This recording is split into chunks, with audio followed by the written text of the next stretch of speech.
जहां झारखंड में नए साल में नगर निकायों के चुनाव होने हैं।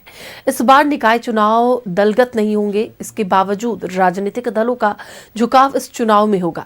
निकाय चुनावों को लेकर कांग्रेस बड़े बड़े पदों पर गठबंधन में एक राय की पक्षधर दिख रही है। पार्टी के विधायकों ने भी चुनाव में जोड़ लगाने का दावा किया है। देखिए ये रिपोर्ट। निकायों के चुनावों को लेकर राजनीतिक दलों के अंदर वार्ड से लेकर मेयर, अध्यक्ष के साथ डिप्टी मेयर और उपाध्यक्ष पद को लेकर मंथन जारी है। सबसे पहले इस चुनाव की तैयारी में जुटने वाली कांग्रेस के विधायक भी अपने क्षेत्र को लेकर सक्रिय हो गए हैं। कांके से कांग्रेस विधायक सुरेश बैठा का कहना है कि उनके क्षेत्र में 10 वार्ड हैं, इसके लिए वो जुट गए हैं। साथ ही उन्होंने कहा कि मेयर जैसे अहम पदों पर गठबंधन में एक राय बनाने से फायदा होगा।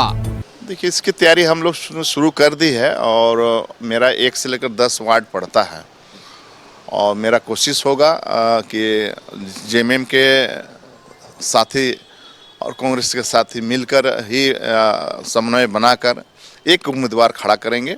हालांकि इस बार नगर निकाय चुनावों को दलगत आधार से दूर रखा गया है, लेकिन हर राजनीतिक दल का कार्यकर्ता नेता इस चुनाव में किस्मत आजमाता है।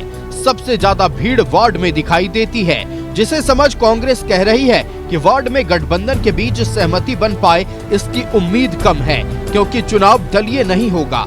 हालांकि कांग्रेस ने कहा है कि इसके लिए भी कांग्रेस एक प्रयास करेगी। देखिए, ये सही है कि हम गठबंधन में हैं, लेकिन चूंकि पार्टी स्तर पे नगर निकाय का चुनाव हो नहीं रहा है, तो ऐसे में वार्ड में एका बनाने में बहुत सारी परेशानियां होगी। तो हमें यह लगता है कि मेयर में ये एका बनाया जा सकता है। मेयर के लिए हम गठबंधन के अंदर बात कर सकते हैं कि मेयर गठबंधन के किसी भी घटक दल का कोई एक व्यक्ति हो जिसको तमाम घटक दल समर्थन दे।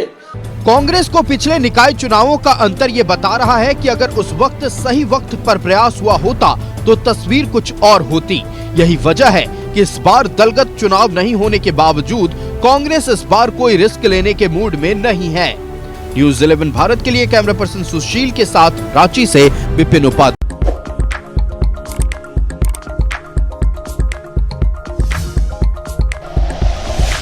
Like and share videos, subscribe करें हमारा चैनल और प्रेस करें बेल आइकॉन। न्यूज़ 11 भारत, सच है तो दिखेगा।